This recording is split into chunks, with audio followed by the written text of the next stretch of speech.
So this is Tuesday afternoon, late afternoon will be game night or game evening. So we just thought it'd be a fun way to pass the time and get together. And so I So thought this would be a good kickoff with my friend Clint, who would also, just a little plug for Clint, let me just spotlight him. Clint will be teaching one of our mill classes this winter, and it'll be a very, very interesting class because he will be playing music, but he'll also be talking about the way music is crafted. Clint, let me just mute that because I can't compete with whoever's talking. Um, I'm going to allow you to unmute yourselves if you need to talk, if you want to answer a question, so on and so forth. Okay. But Clint is a composer and he knows how music is made, and he can explain it in a way that will change your life. I guarantee it. You'll hear a song on the radio and you'll say, "I know what that is. I know why. Why that's there." And it's going to be great. It'll actually tie classical music to popular music, so you'll get to understand it all better. you'll hear that bridge and you'll say, "That's C minor. I know it is." All right, maybe not that, Clint. I don't know. But Maybe that. we'll aim high. So, just a little background. I met Clint many years ago, Something. like 2002, 2003. Was it that long ago? One. Was it? No, it was after 9/11. Yeah, right after 2002. Yeah, I guess it was 2002. Clint walked into my gin joint one day, and we never looked back. He was That's all here. a fresh-faced young musician who was looking for work, and I hired him, and I've been hiring him ever since because he is the best, and he's a great friend, and he's really a terrific person, a terrific musician, and it's astounding to watch him play. Clint, do you want to talk a little bit about your background, how you started in music? Sure. Yeah, I met Michelle, but I think Michelle, when I met you, I probably was already playing a lot of like jazz and standards and Broadway show tunes and things like that. But I had a classical background. I played the accordion from about age 6 on, and was taught music theory and composition by a wonderful accordion teacher in upstate New York, up in Saratoga. And then I went to the Boston Conservatory to study composition, and then moved to New York City, and have pursued all my musical pursuits of arranging, and have went to Europe the past couple of years for some classical music commissions. And I work in New York City a lot, so we do a lot of arranging for like singers and band gigs and things like that. So living and immersed in the world of music. Yeah, and now gigging on Zoom. Twice a day, 3 times a day, Yeah. all that. Um, and will we see your little groupie around? Oh, Arabella, and some of you probably know her, right? From the show. She comes on the afternoon show. She might be on. She is in her ballet class is miraculously very small and still allowed to meet right now. So she's going to rehearsal today. Okay, okay. So, but she might pop in. All right, good, good. All right, so I think the way we're going to do this is Clint and I we kind of hashed this out yesterday, and I think if we just go in order, it might be best. Just to keep it simple, right? So that we're not all over the place. And then Mhm. so we're gonna Clint's gonna play. I think we decided on rather than do like the showdown where I can name that tune in 5 notes, and then you say four, and then you play one note, and everybody just kind of says, "Well, that's ridiculous." Although there's probably some songs you can play one note of and get it, right? There's probably some songs. If the clue was really good. Well, no, you get the clue after. So I'm gonna ask you ask for volunteers. Just raise your hand. I'm gonna put you in the hot seat. So if you know how to raise your hand, you go down to the reactions on the bottom, and you just hit the I don't know. There's no hand raise. Is there a hand raise button? I I think don't so. see. I see it. On the iPad, you have to go to participants. Oh, You have an Okay. iPad, go to participants, and you'll see a raised hand at the bottom. okay. I don't see that on mine, but all right, whatever. Raise your hand, clap your hand, give me a hand, a thumbs up, and then I'll put you in the hot seat. And then Clint will play 5 notes of a song. He's not probably going to play the most obvious parts of that song. And then we will test your knowledge. If you don't get it from the few notes, we will give you, should we give you the clue first or the notes first? What do you think? Notes first, then clue. No. You want just 5 regular notes first? Yeah, let's try it. And I'm going to give you 5 notes not in rhythm, just 5 notes. Oh gosh. Can you give us an example of that, not in rhythm? Wow. Yeah, let's take something that's not part of the list. Let's say Over the Rainbow. Yep. So 5 notes of that would be.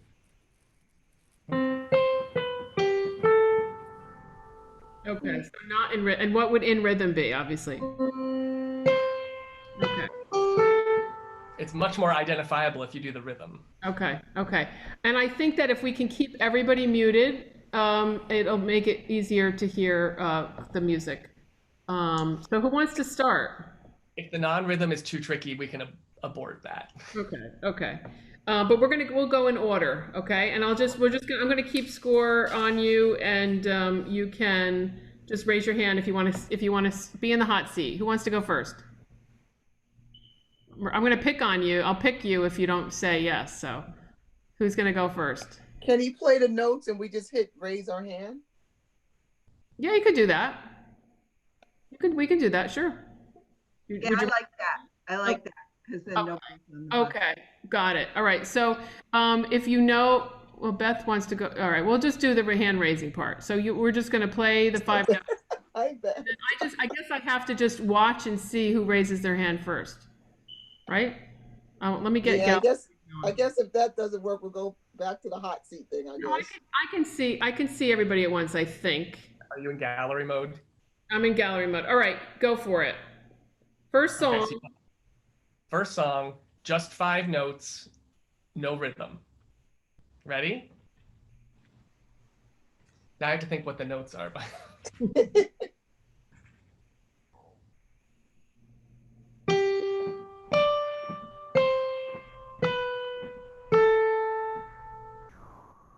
Hmm.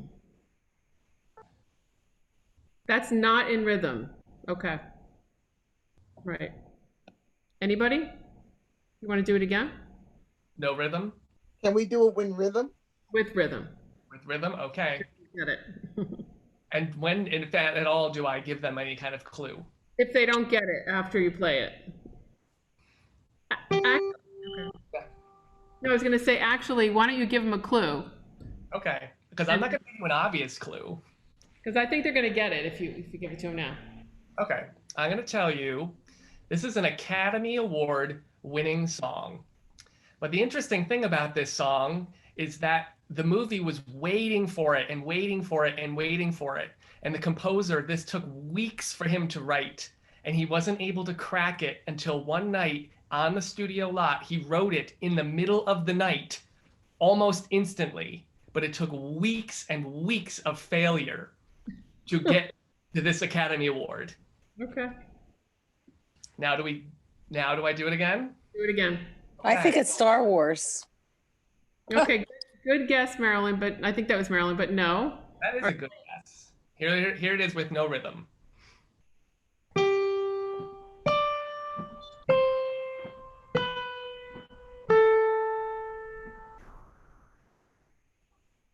Nobody? No, singing without rhythm is very difficult unless you're a musician. No, I Okay. can't. All right. Play it with rhythm now. You're going to get it. Here's that, and I'll also give you this clue. The name of the song is the first 3 notes.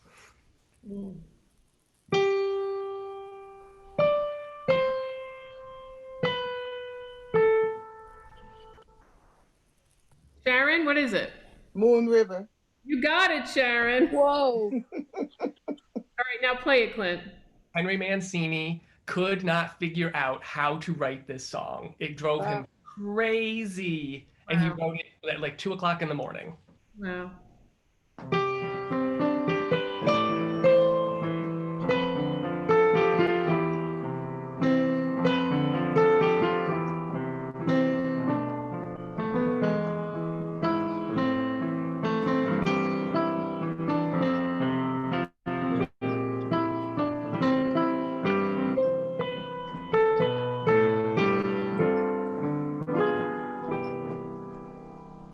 personal clue is we named our dog after this song. Arabella named our dog Huckleberry after this song.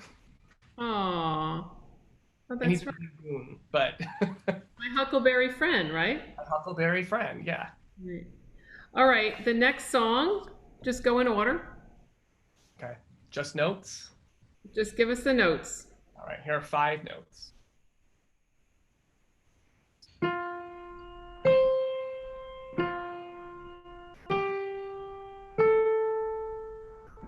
Oh my God, that's so hard. I know the song. You know it, Maria? Unmute yourself if you know it. You want to give it a go? I can't help falling in love with you. Wow! She got it.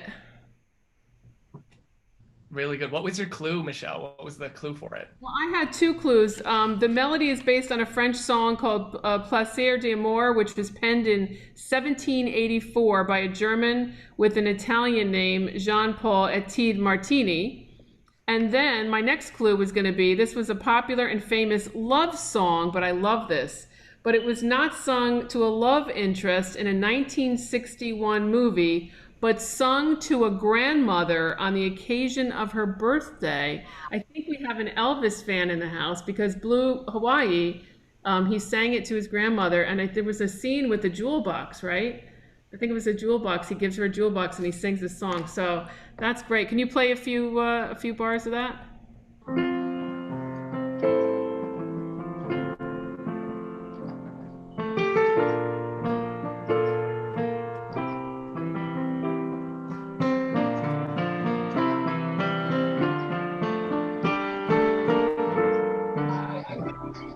I can't help I'm falling in love with you.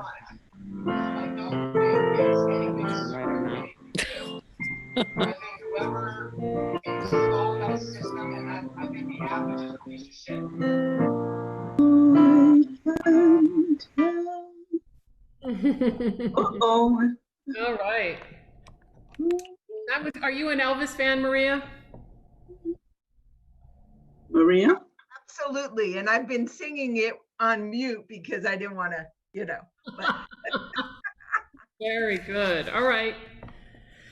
Maria. All right. Well, Clint, you could just go right into the next song. Okay. Here we go. 5 notes. Terrible.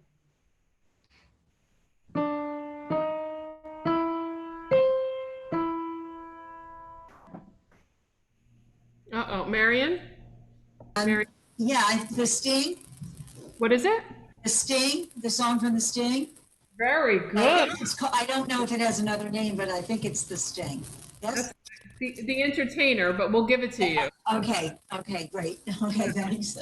Yeah, and I didn't think I would get anything because without the rhythm, I'm having a hard time, but I got it, so, yeah.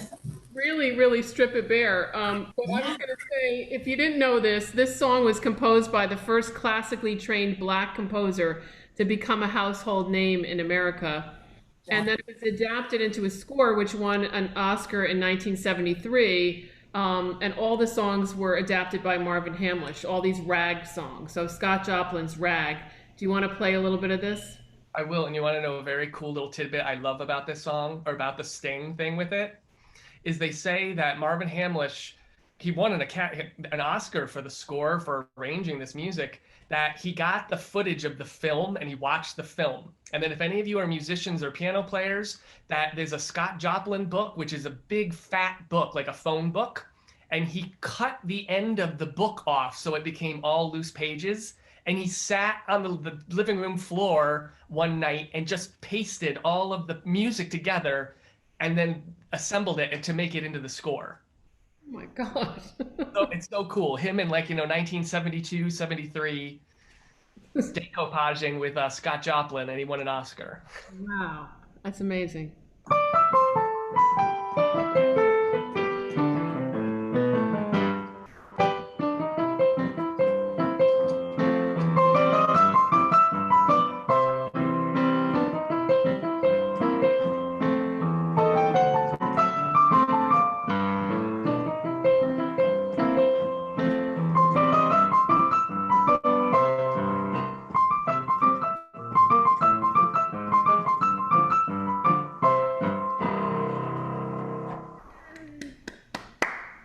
Excellent.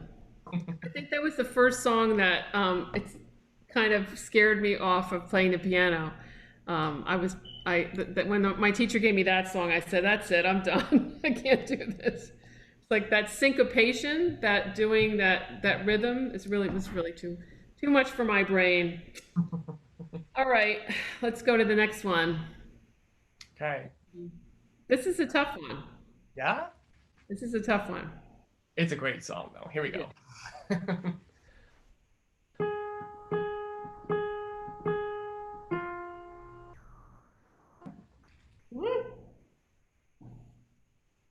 Uh, Again, on the, with, one more time on the, without the rhythm. Thank you.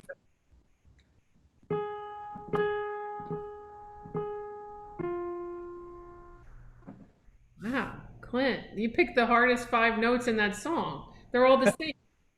So I'm going to give you a hint, which will not help you at all because that was so hard.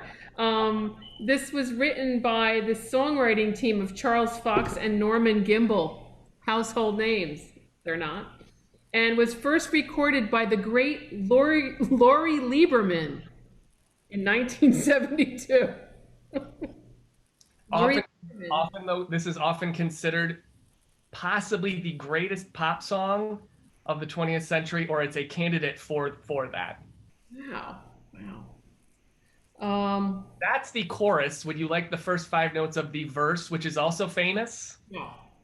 All right.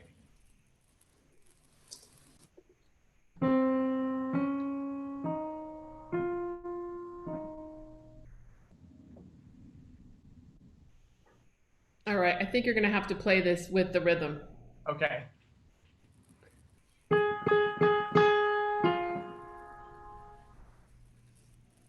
I still don't get it. Oh, me either. I'm not getting Oh it. my God. All right.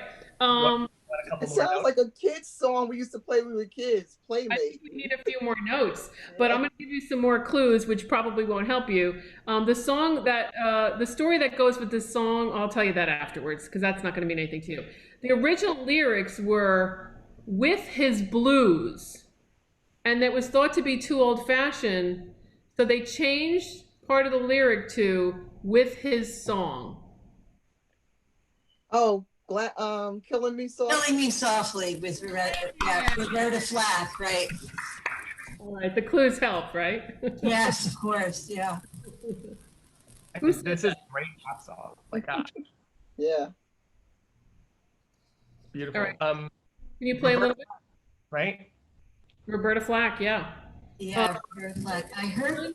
It won the record of the year, best female vocal, and the song of the year in 1974. And also the story that goes with it is that it was inspired by Don McLean, the American Pie, Bye Miss American Pie, because he sang at a concert, he sang a song called Empty Chairs. And the songwriting team heard that song and wrote this song based on the song Empty Chairs. And that's a weird factoid, but why don't you play a little bit, Clint?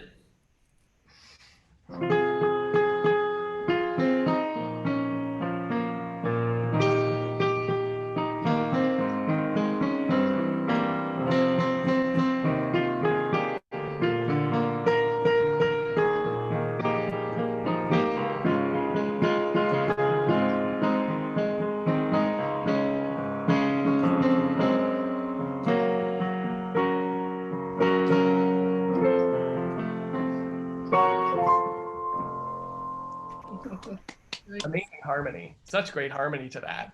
That right there, that we might have to talk about that in the middle class. Clint, what were the 5 notes? The 5 notes you played? Oh, okay. Out of context, I didn't get it out of context. Yeah, you have a smart crew here. Some of them are tricky, but some of them, you guys, look at that. You got the wise men say right away. All right, what's the next one? You ready for it? Yep.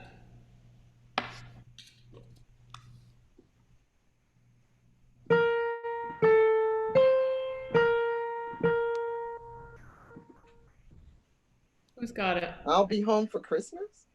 No, no. Good guess though. We'll be doing some Christmas tunes. Do you want to play it again, Clint? Please, yeah.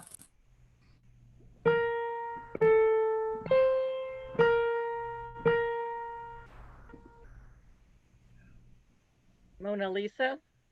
Excellent. Oh my God. I said the same thing, but my thing was muted, darn. Oh, I thought that was it. Oh my God, I've got 3 of them. You got it too, Maria? I did. Did you get it too? Good. Wow. What do you have to tell us about this song? Well, it's funny because playing it out of rhythm, all the notes in the beginning of that song are the same value. So even though it was technically out of rhythm, that is the rhythm of the song. Because if I continue it,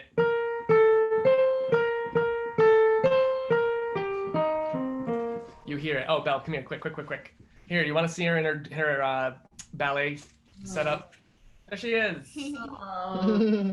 Look, there's Michelle. She's going to ballet. Oh. Ready? Break leg. Bye. Bye. Where does she What go? What do I have for Where it? Where does she go for She ballet? goes to the Verona, the Classical Ballet of Verona. Okay.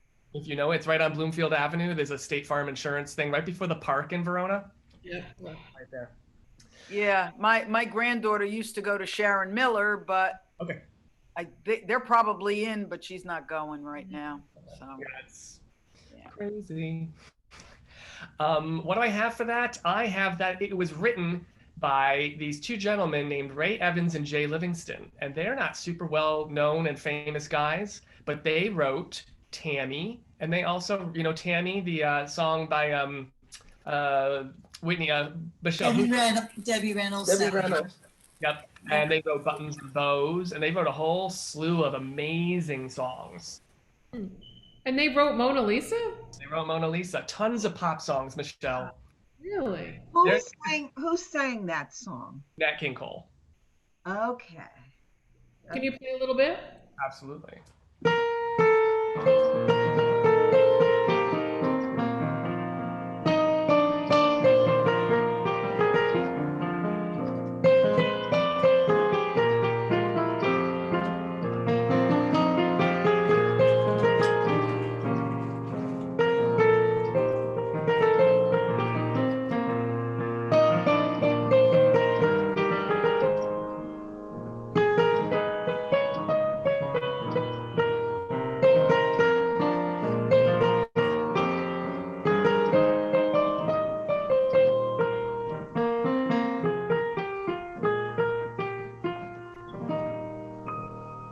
Nice.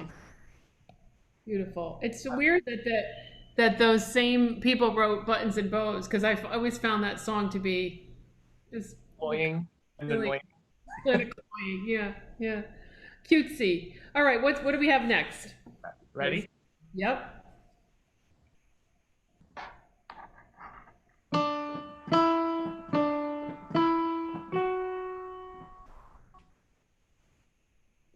Come on, Marilyn, you know this.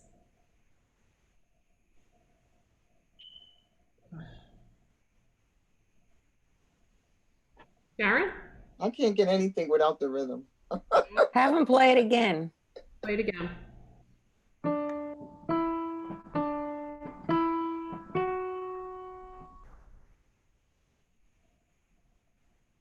Patty, Can I you, get all clue, Michelle?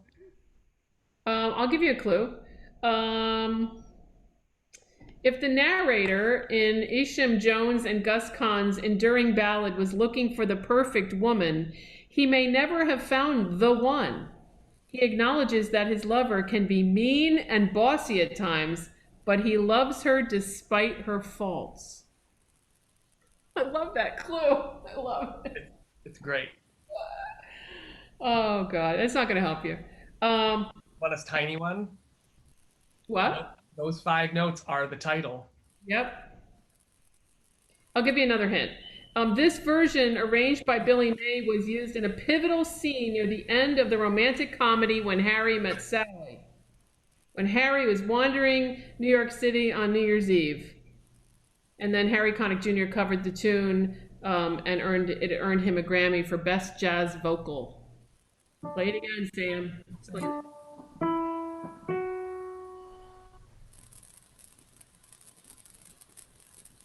Here, let me play it with the littlest bit of rhythm to it. Okay. It had It to had be to be you. you. Yay! Woohoo! I don't know who said that first. You all kind of said it at the same Said at time. the same time. Okay, well, whatever. Harry, We all get a point. We all get a I'll get a point for that. Super. You want a little of it? Yep, you play a little of it. Yeah, it's one of my favorites. As I play it, listen to it. It's a strange song. Usually songs have variation in their rhythm and things like that. Almost every phrase of it is those 5 notes. 1, 2, 3, 4, 5. 1, 2, 3, 4, 5. 1, 2, 3, 4, 5. It's over and over and over.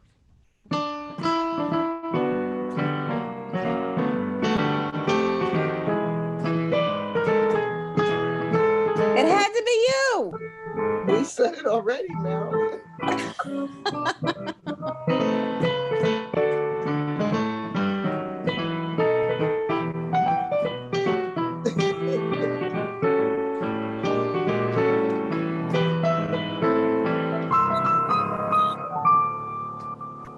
Do you have the date when that was out? Because I seem to remember hearing that when I was a little girl. My aunt when I was at her house, she would be singing it. Late 20s started. Oh yeah, then that would be right. She was singing that all the time, but certainly off key, so not recognizable on my end.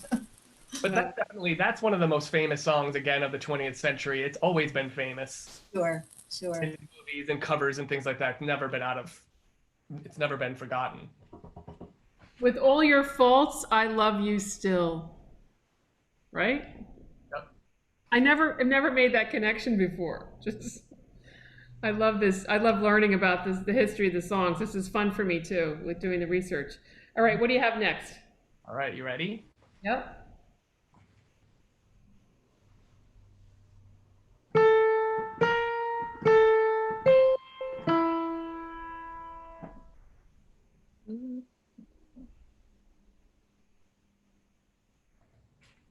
Wow. I feel like somebody just said it.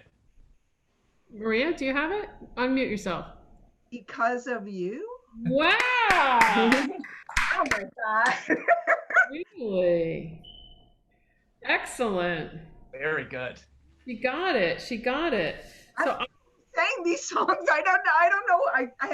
I have all kinds of songs in my head. Okay. so my clues were going to be, this is the title of the 1952 debut album of the song with the same name on Columbia Records. So the name of the album was Because of You, and the hit song was Because of You, and it's Tony Bennett, of course. His debut album in 1952, and he's still going strong. My other clue was this singer is still going strong at the age of 94, and a few years back released a best-selling album with Lady Gaga. Fabulous album. Do you know that album, Clint? It's a great album. Don't they sing this together? I think so. This is the one they do together. I think we'll talk about another song later. Yeah. Would you like a little of it? Mm-hmm.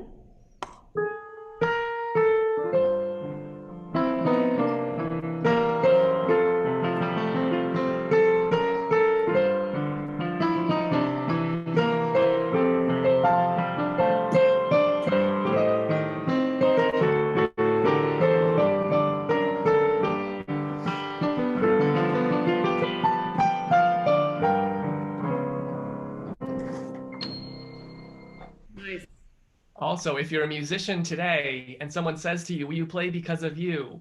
It is virtually impossible to find this version of it because Kelly Clarkson wrote another song called Because of You that has totally overwhelmed this fabulous song. Do you know that song? I don't know how to play it. I mean, it's a rock song. It's very pop. If you heard it, you would know it. I don't know it. I know that song. Yeah. It's like Because of You. It's the total opposite of like Because of You, I love you. It's like Because of You, I'm a mess. Kelly Clarkson. Okay. Great song though. Yes. All right, what's up? What do you got next? All right, you ready?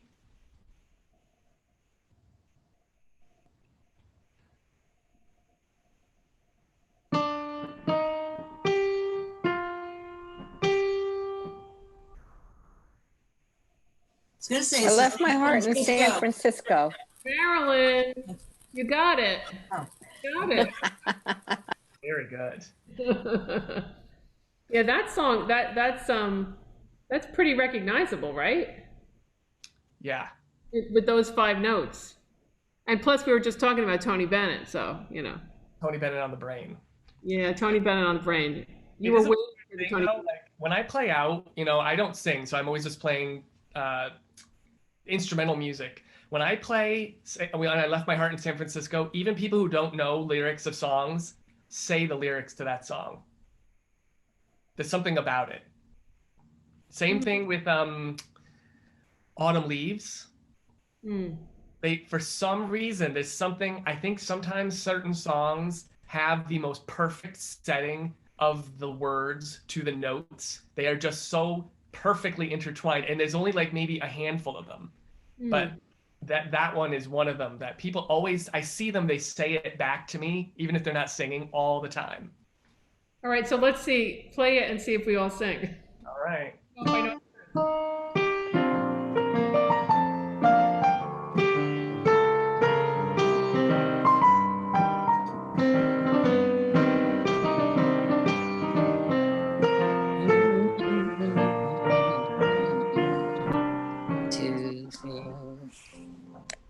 I hear some singing.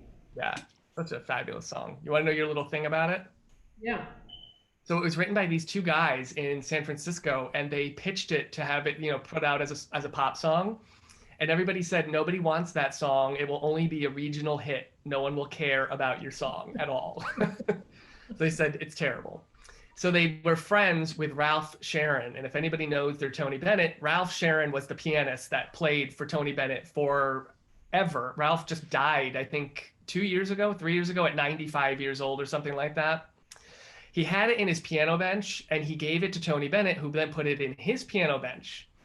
Nothing ever happened to the song. And it was like 2 years later that Ralph said to him, like, Tony, did you ever look at that song I gave you? I think it would be great for you. And he's like, no, not really. He's like, we should take it out and we should look at it.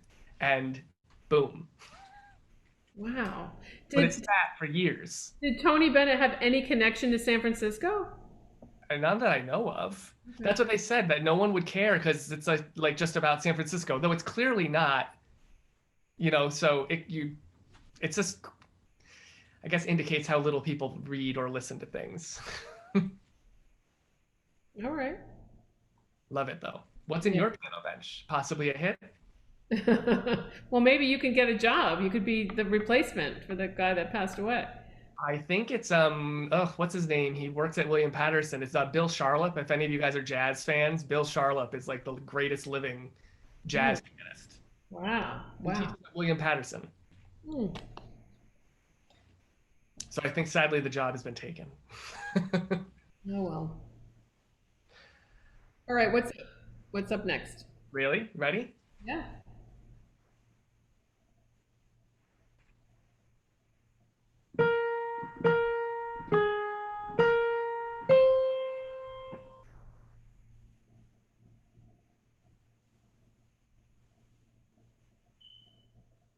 Ah.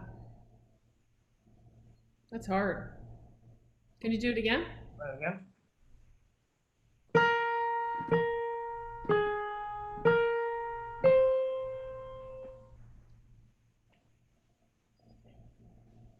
Wow, I can't find that song. Not in my memory. You want a little clue or you want a little rhythm?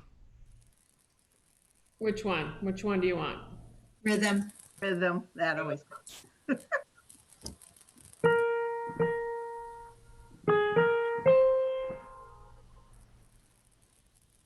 Marion? Do you have it? Marion? No, I don't, but it's right there. It's right there. Just... There's a Marion though too. Marion had her. Oh, I'm sorry. I'm sorry. I thought you were calling me. You're muted though. Do you have it? Do you know it, Marion? We need a clue. I thought I did, but I don't. I'm not sure. Okay. Okay. You want it one more time with the rhythm? Give him a rhythm and a clue. All right. Here's your little clue. Is this song has been popular through many decades, starting all the way back from the 1930s, And before it was given the name that we know it as now, it was also known as, it had 5 other titles, one of which was The Bad in Every Man. All Here's, right. here's the Wait. melody again with a little rhythm.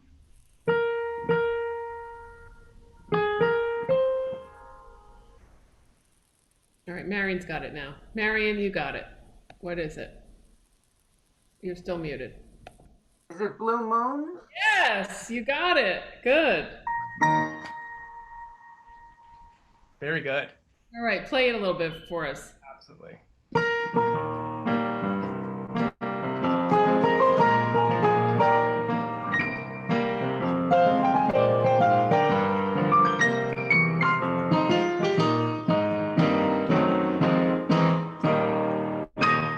Do you hear that? The bad in every man? It's crazy. They kept trying to shoehorn it into movies. It's when Rodgers and Hart, it's a Rodgers and Hart song that's rare, that's not written for a musical, it's written in Hollywood. And they kept shoving it into movies and they kept throwing it out. So Larry Hart kept writing all these funny lyrics for it. And one day the story is a studio executive, in a smart move to him, said, Larry, quit it with being so funny and quirky with the lyrics and write a song about moons and spoons and Junes and you'll be fine. Oh, wow. And he did. Oh, that's funny. All right, well, it's a big hit. Absolutely. And like the Platters, right? Did the Platters record it? Is that who I'm thinking? I think so. It was a male group, right? A doo-wop group? Yeah, yeah. I can't remember the name. Somebody will tell me. All right, what do you have next? All right, here we go.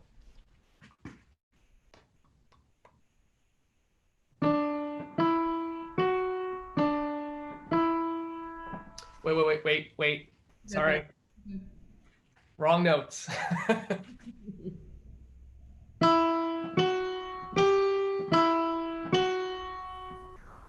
that's good.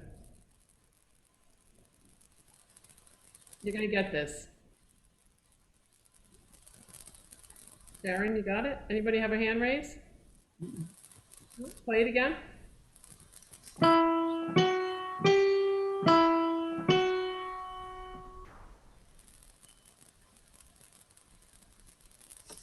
You want to give us a clue and maybe some rhythm? Sure. This song was premiered on Broadway by Ginger Rogers in a Gershwin musical.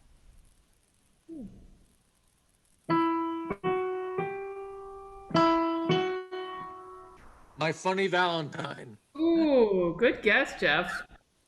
Good Right? guess. Close, very close, Jeff, but not quite right.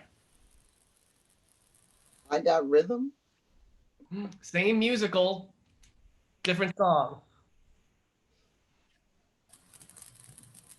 Play it again.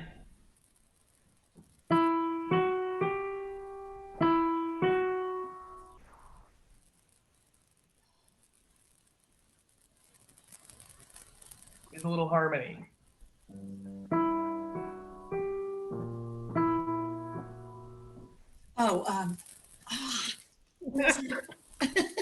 Ouch, ouch, I can't get it. Oh, one more time.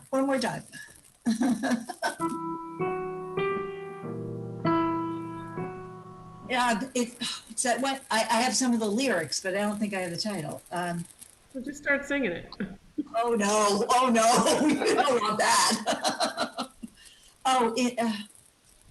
Incredible You, The Incredible, no. I'm doing it. Embraceable you. Embraceable You. Oh dear, I was there. Good. Right. Yeah, that's great. Can you play that a little bit of that, Clint? Absolutely.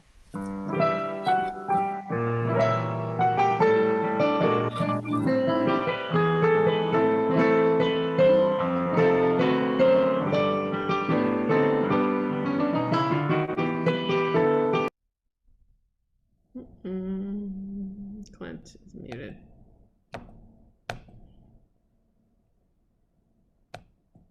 Clint, you're muted.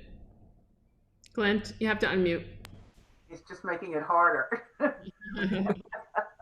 You get half of it. Really hard when we can't hear you. Sometimes it gets a little jumpy and you get muted. Okay. Do you want it again? That was a group. Yeah, play a little few more again for us because we missed.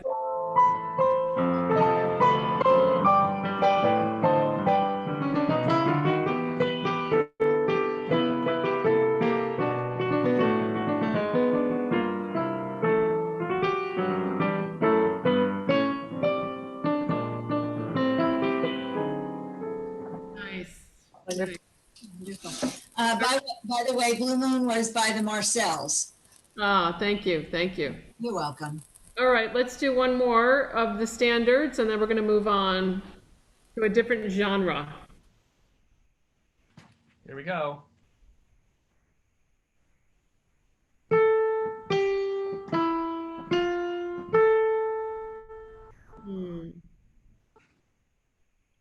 Play it again.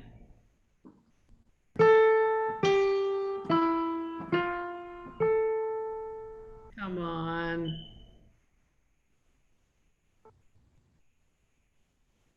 You know this. Irving Berlin, featured in a Astaire Rogers movie. There's a...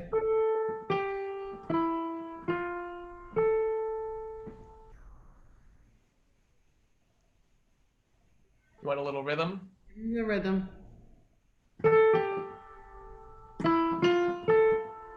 I'm in heaven. Heaven, I'm in heaven. Yeah.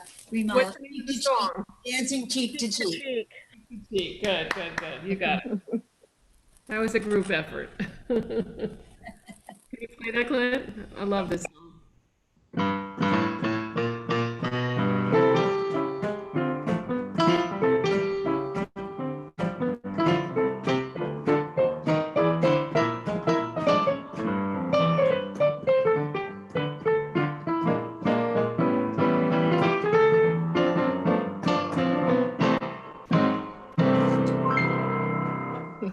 All right.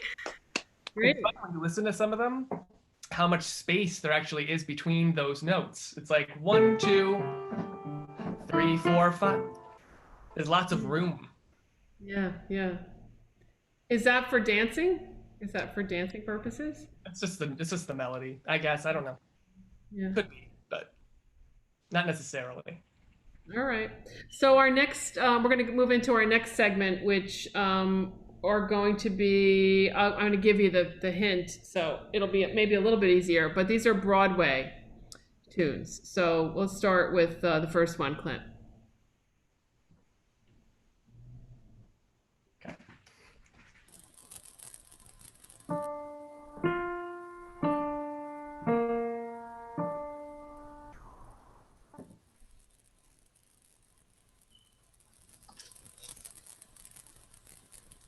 No?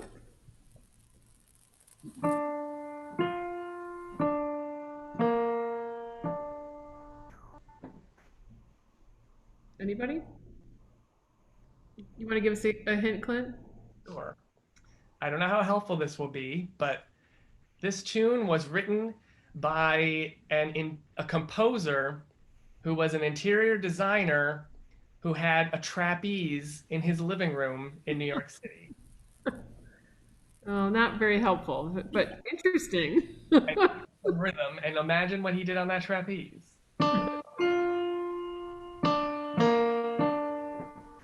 All right, come on. Somebody's got this. Broadway? Hello, Dolly. Yes, Beth, thank you. Good.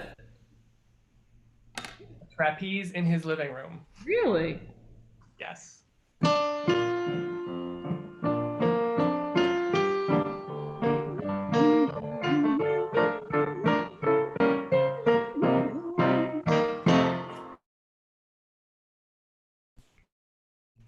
Is that when David Merrick, who produced the musical for Hello Dolly, he asked, it ended up being Gower Champion was the famous director of the show, but he had asked Hal Prince, the great director of, many, many, many shows, to come in and direct Hello Dolly. When he listened to the score, he said, the show sounds fine, but you have to kill that Hello Dolly song.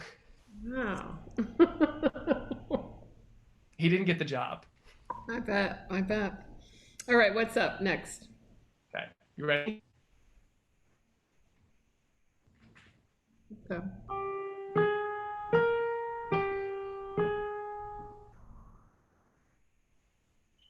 Mm. All right, play it again.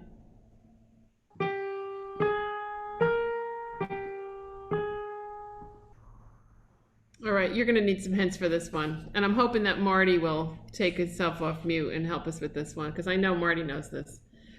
This is a show tune written in 1950 by Meredith Willson.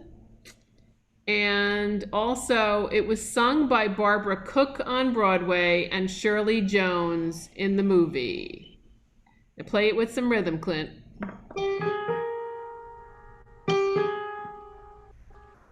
I never heard it.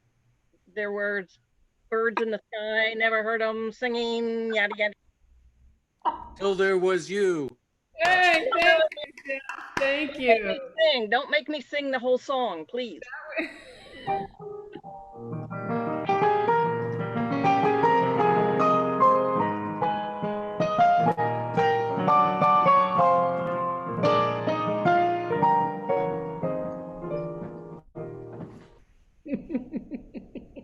That was a great effort. That was great. Paul McCartney, the best. Till there was you. Did Paul McCartney sing that? Yeah, Did he? I'll have to look that up. yeah. Listen. Yeah, yeah. First album, maybe. First album. Mm. All right, what do you have next, Clint? Ready? This is gonna be hard. Mm.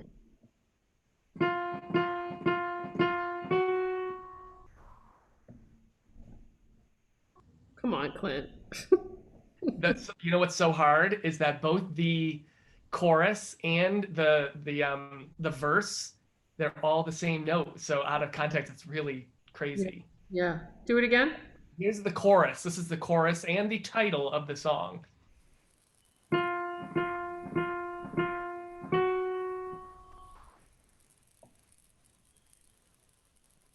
Mm.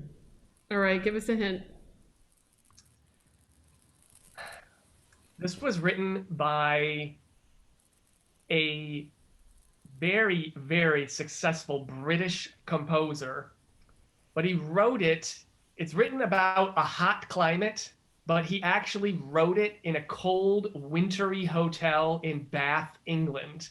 And he was working on a flop musical, and he wrote this, which was then the musical after that one that was flopping. And this one was a huge, huge hit.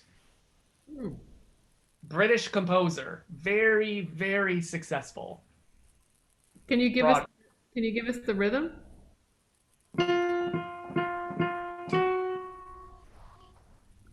All right, come on, Patty. You got this. No? Don't disappoint me. I don't know. Jeff, come on, Jeff. Do it again. A couple more notes. Yeah, give us. Can you say what play it was from? No. Oh, that's a good way.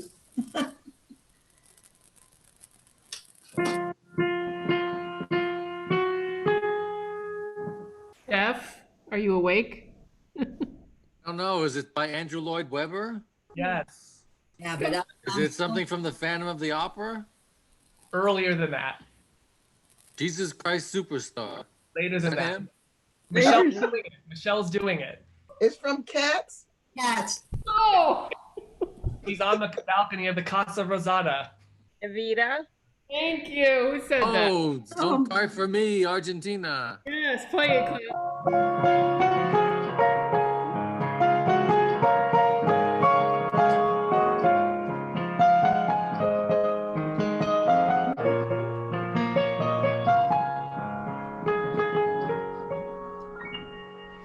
I couldn't recognize it without that tacky arrangement that Michelle played a few weeks ago. I did. I played a version of it, a disco version, for Move and Groove. So it was fun, but it was really tacky. It was like the kind of music you'd hear like in like Moscow disco or something. It was really, really bizarre. All right, what's next? Ready? Can I ask a question? Andrew Lloyd Webber do something with that flop play he was working on? What was the flop? Good question. It's called either two names, either By Jeeves or Jeeves. Oh. You've heard of it? Oh, okay. Okay. Yeah, we could go flop. We didn't do anything with it. No, it failed in like, it was what he did after Jesus Christ Superstar. So this is like early mid 70s, 73, 74. It failed, but then he revived it in New York, I don't know, maybe 20 years ago. And it was not very successful. Yeah. Okay. Thank you. But in the meantime, he was sitting there, you know, freezing cold writing this stuff. All right, you ready for the next one?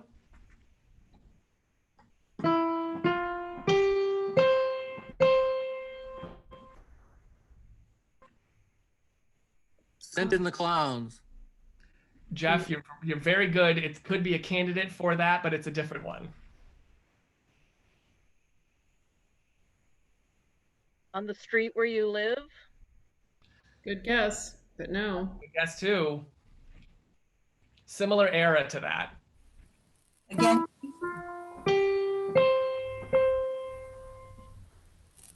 Okay. Do you want to give us a clue? Want a little rhythm or a little clue? Yeah.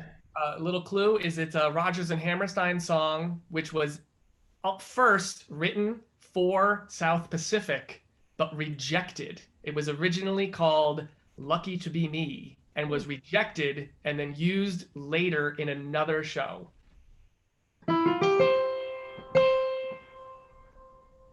Getting to know you. Good. I saw a couple hands up. Mary and Sharon, Anna, Maria. Got that one. Good. Can you play it?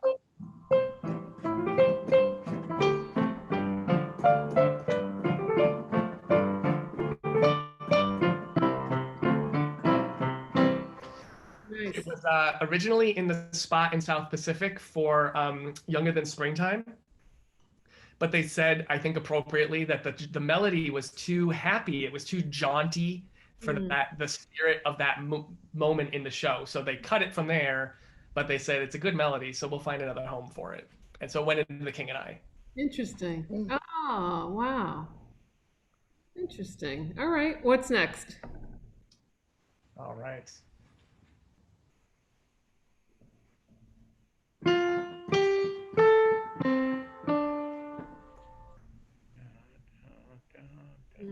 All right. Play it again.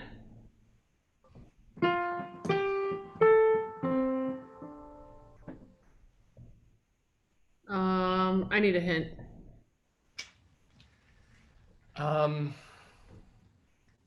What should the hint be? I'll say the hint is, it is not from Camelot, but it is by the same gentleman who wrote the music to Camelot. Maria, you're muted. Unmute, Maria. I think she might know it without even. There she is.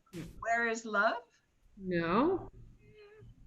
That is a good guess. Play with the rhythm. All I want. All I want is a room. Yes. Somewhere. Yes. Martin, you got it, Martin. Probably. Okay. Play it.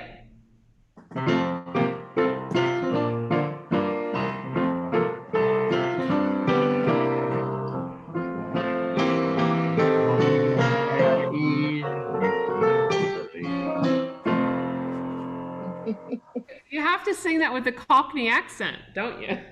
Lovely. Absolutely, Michelle. It nearly killed Alan J. Lerner. Alan J. Lerner and Lowe wrote the score to My Fair Lady, and the way they worked is they would Lowe, the composer, would usually write a melody based on an agreed title between them. So he would write the music first, and then he gave this to Alan J. Lerner, and he ended up getting so frustrated by trying to write this song and failing at it that he had to go to his analyst, and it took him like a month to write this lyric. He was crazy. Like, he couldn't sleep. It nearly killed him. Wow. It's such a simple song, but. All right, what's next? All right.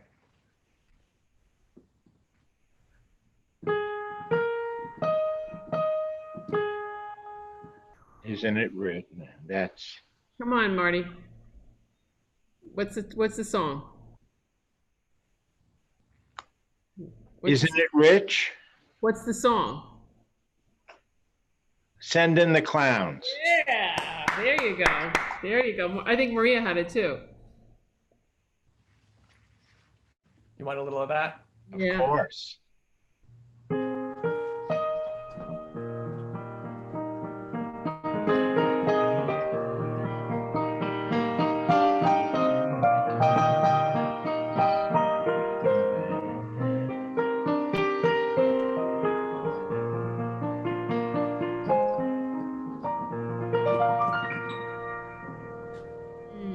One of my favorites. My clues were going to be Ingmar Bergman's 1955 Smiles on a Summer Night. It was based on a musical, Sondheim, and it's a ballad from Act Two, in which the character reflects on the ironies and disappointments in her life. But it was not written about a circus. No. People think the circus of the theater. But not really Send in the Clowns, not real clowns. And by the way, when I was growing up, I thought it was clouds. Send in the clouds, not clowns. All right, what do you have? What do you have? Me too. You thought so too? Yeah. See, okay, I'm not the only one. Send in the clouds. Absolutely. That was Judy Collins. Judy Collins, yeah. Sinatra too. Sinatra, Judy Collins, lots of covers of that. Yeah. Sondheim always refers to it as his only hit. And Sarah Vaughan did an amazing version of it. Really? Yes, it's absolutely amazing. All right, I'm gonna have to play that on the way home. All right. You ready for this one? To the next one.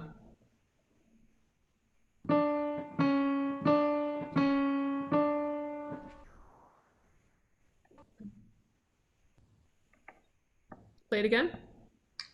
Yeah, I think I missed a note. It's hard to do this. It's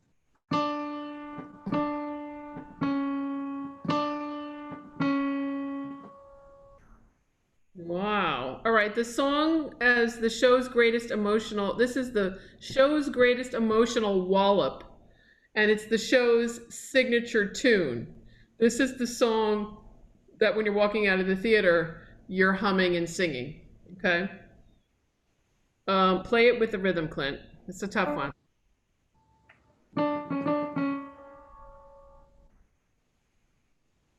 It's only 4 notes.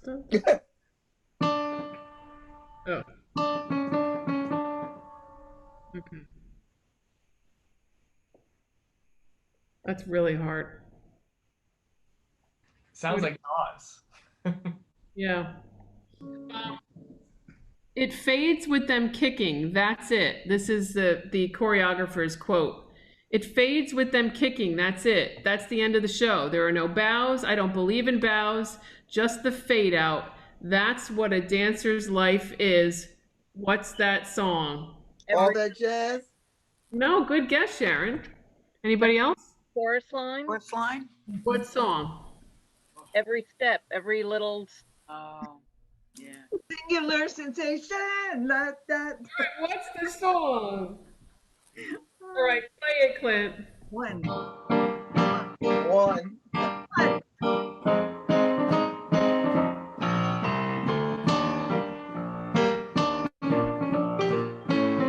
Chorus line. Good. Over and over and over and over and over. Excellent, excellent. All right, well, we're just about out of time, but we're going to do a couple more songs, and just to get you in the holiday spirit. Is that okay, Clint? Do you have a few more minutes? Yeah? Yep. You sure? Yeah, it's fun. So why don't you do the first one on your holiday list? Okay.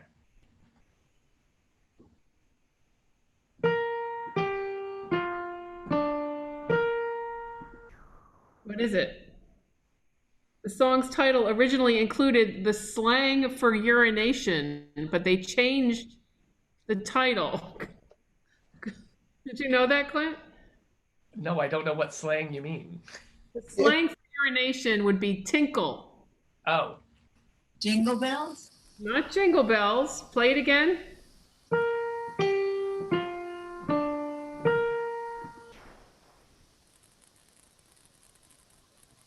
lots of rhythm.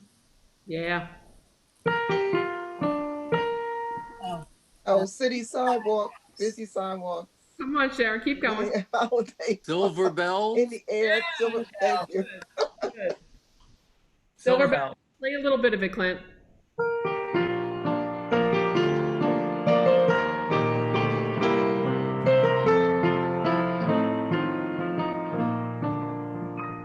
Originally recorded for Victor Records, RCA Victor in 1934.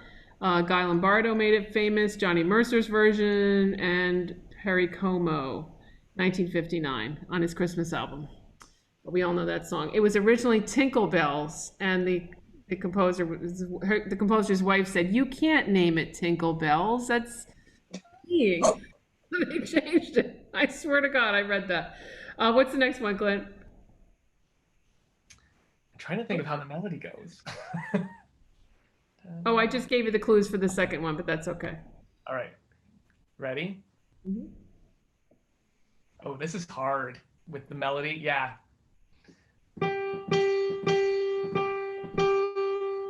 I have to do the rhythm. Okay.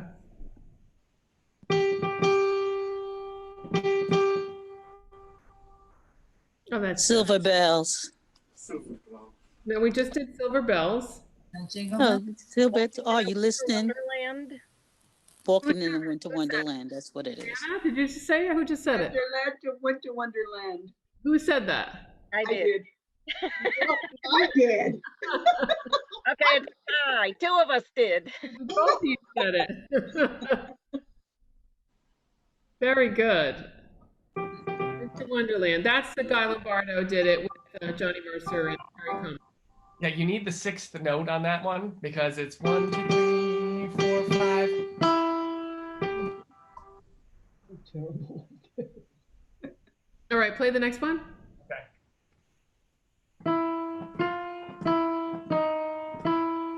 No, you don't know that. I'm dreaming of White a White Christmas. Christmas. A little, White Christmas. You got that one. Good.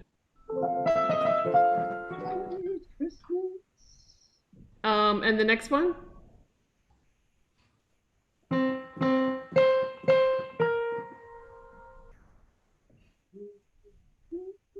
Twinkle, twinkle, little star. Sounded like. All right. Sammy Kahn, Jules Stein composer, July 1945. But I love this fact. It was written in Hollywood during a heat wave. And Kahn and Stein imagined cooler conditions when they wrote this song. Dreaming of a White Christmas, I would think, but it doesn't sound like that. Play it again and you'll get it. Maybe it's cold outside. Dun, dun. Winter Maybe it's Wonderland? cold Winter outside. Wonderland. Let it snow, let it snow, let it snow. Good, good. All right, play a little bit, Clint.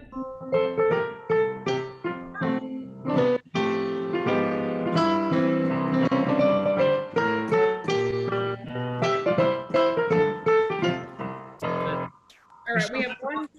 That's almost the same clue. We're not doing chestnuts roasting on an open fire, but the same thing with Mel Torme. Huh. Wrote that in California in July, thinking about like New York City and cool weather. Wow. Same thing. Yep. All right, let's play the last song, and it is because it's time. We're over time here, so here we go. Oh, of course, it's going to be a hard one. Play it again. All right, you need a clue. This song was written by Jerry Herman and sung by a woman after losing her fortune in the Wall Street crash of 1929. Michelle, that's 24. I did 25. Oh. I thought you said the last one. Oh, I'm sorry. I'm sorry. All right. Oh, okay. Yeah, go ahead. This is from a Broadway musical, also by Meredith Wilson, Okay. who wrote The Music Man. and it's from a Broadway musicalization of the film Miracle on 34th Street called Here's Love from 1963.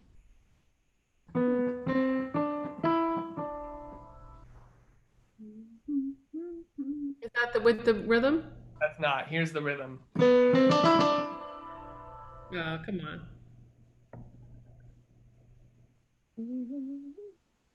Michelle, you know the answers. Come on. I do.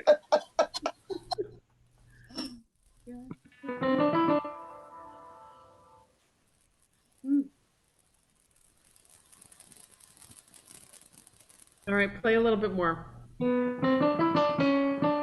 Looks like a lot like Christmas. Beginning to look a lot Beginning to like look like Christmas. Yeah. There you go. Just needed a couple more. Yeah, notes. okay. Yeah, 5 on that.